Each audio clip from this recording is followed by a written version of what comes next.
దీని ప్రభు సన్నిధికి వస్తున్న వారు మరుగుగా తమ విశ్వాసాన్ని ప్రభు సముఖములో వాడుచుంటారు.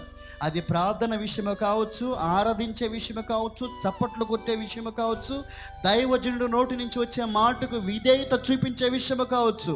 మరుగుగానే అనగా ఎవ్వరు వారిని గుర్తించకపోయినా తమకు తాముగానే ప్రతిస్పందిస్తూ, తమకు తాముగానే ప్రభుని గణపరుస్తూ, తమకు తాముగానే మనపూర్వకంగా ఆరాధనలో పాలు పొందుతూ ఉంటారు.